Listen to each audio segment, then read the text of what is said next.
Hi, it's Ken from Rocket Family KML.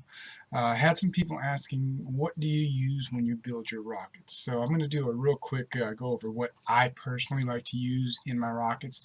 By no means is this what you must have to build rockets. There are plenty of people out there that all they have is some white glue or wood glue, and they don't even paint the rockets. They just put them together and fly them. So by no means do you have to have what I have.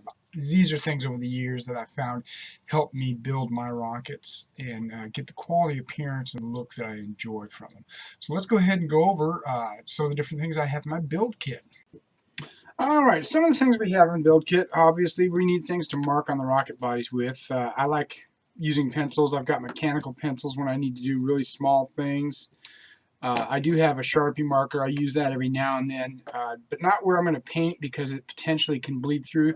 Just like an ink pen can potentially bleed through the paint when you paint it. So try and not use pens anytime you can, but definitely keep a few pencils around. Of course, we have to have our ruler. I like having a long metal ruler. Really good for acting as a straight edge for cutting against, along with measuring things. The cork back doesn't have to have it on there or not. So any type of ruler that you feel comfortable using.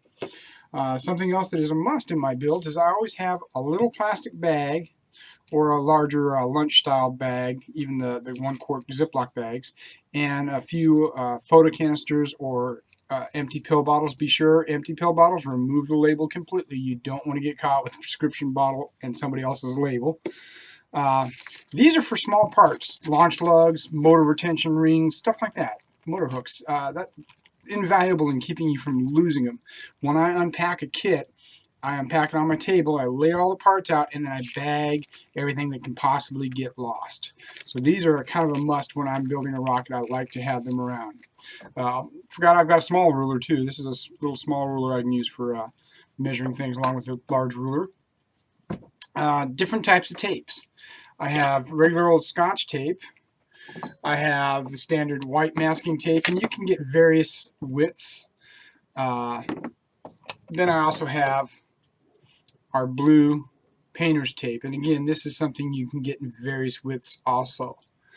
I have a wooden block that has a gouge cut down through the center. This gouge is great for one thing: holding rocket tubes up in the air, up off the table. You can use it to hold them at an angle, so your fins are at the far end hanging off the table where you don't have to worry about them being knocked out of alignment. And it's a great tool that I like to have for using with the rocket bodies and holding them up off the ground or off the table. Something else that I actually use quite often, especially when I'm checking for trueness and straightness of fins, is I have a small framing square. I can use this to make sure that my fins are standing straight up. Again, I can put the tube on here, I can put the square up against the tube or close to the fin at the end of the tube, and I can see if I'm straight up and down or if I need to adjust it. So that's a great little tool I have for that. Other adhesives I carry. I have wood glue. I also have some regular white glue. The wood glue is anytime I definitely want a strong bond, like balsa wood to the paper tubes. I have super glue, various types. I've got thick and thin. Foam safe super glue. You're going to need that anytime you're working on plastic with super glue. Sometimes I use JB Weld. 2-part JB Weld. It's like an epoxy. It has a high heat resistance. So it's really good anytime you're putting motor retention rings in place where there's a potential for it to become very hot. Regular epoxy can get soft and gooey and come apart. So JB Weld is really good for that. We have plastic modeling glue. We also have something I got from Apogee Components called Fix-It Epoxy. The Fix-It Epoxy is really, really cool. It's a 2-part epoxy that you mix together, a steel and a hardener, or a resin and a hardener, however you want to call it. And what's good about this is it makes excellent fin fillets. I've got fin fillets that it looks like it was a poured molded rocket, and it's from using the Fix-It Epoxy. I also carry 5-minute epoxy. Some people swear by 30 minutes. Some people just have different preferences.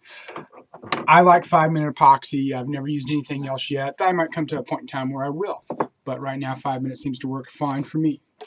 I also have Elmer's wood filler. This is a big tub. You can get smaller tubs.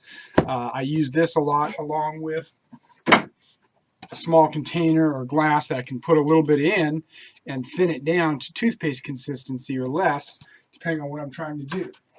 So the wood filler, you can use that for filling fins. You can use it for getting voids and gaps where your fixed epoxy didn't cover in quite well, so it's really good for that.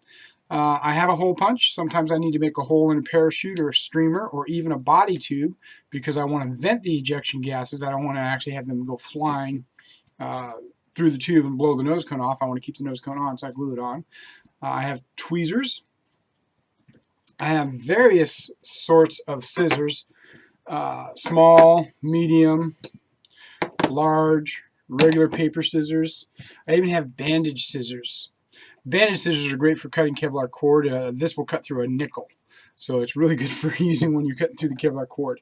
The reason for different size scissors, sometimes I really have to get close to something. I have to be very meticulous and neat. So these small scissors are good for that.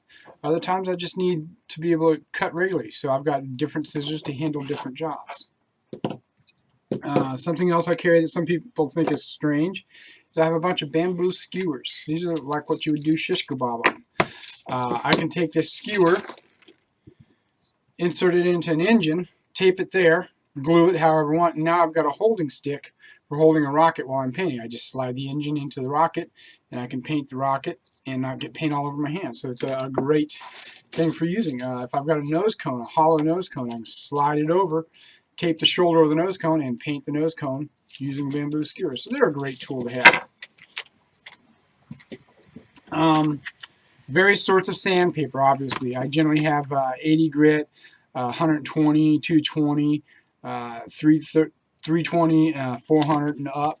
I also have a small file kit when I'm working on my fin fillets or seams on a nose cone or different reasons I might need to do some filing and be very meticulous with it. I've got various little rasp files here.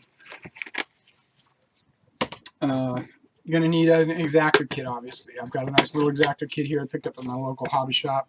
Various blades, a large handle, very easy to hold. Another pair of tweezers. I love the tweezers. When you're trying to put a launch leg on, I tell you what, tweezers are great. You don't glue your fingers in place. Helps keep it very neat and clean. Need a paintbrush. You'll be using the paintbrush for applying that wood putty. After you thin it down, you'll dab the wood putty into the tube spirals or onto the fin root edges where you're trying to fill in a gap that you missed. I also have a small spatula. I use this for getting the wood putty out. I can use it for making a fin fillet too. I can take this and put it right up against the fin and the body tube and drag it and get a rough start on my fin fillet. I also have various rounded end tools that I can use to drag along again and get even tighter fin fillets. You can use popsicle sticks, which I have a ton of popsicle sticks, to drag through and get a fin fillet. So just anything that works for you is what it comes down to. I also, with the 2-part epoxy, have lots of little cups, lots of little sticks ready to go all the time. So all I have to do is grab a cup, grab a stick, pour my epoxy in, mix it, and there we go. So that's basically what I have in my rocket build kit. Again, you got your tape, your glues and adhesives, something to hold little parts in so you don't lose them, different ways to measure. We've got various types of scissors so we can cut our materials. We've got our X-Acto knives, we've got sandpaper, I've got files, just all sorts of little things that help the builds go a little bit easier. So I hope that kind of gives you an idea. Oh, forgot, I've got a small plastic squeegee that I use for when I skin fins with paper. And I use just regular paper. That's something else I keep on hand. I always have a lot of regular copy paper on hand, typing paper, copy paper, and that way I can write things down if I need to. I can put it on something if I have wet glue and I don't have to worry about it gluing to the table. Sometimes having just regular plastic bags, the bag that the rocket comes in, I'll glue on top of that if I'm worried about super glue adhering to something, because super glue will let go of this quicker than it'll let go of that. or the other table. So those are some of the neat little tricks that you can use, and you'll hear me talk about them while I'm actually building rockets. So I hope this kind of helps you out, and we'll see you on the next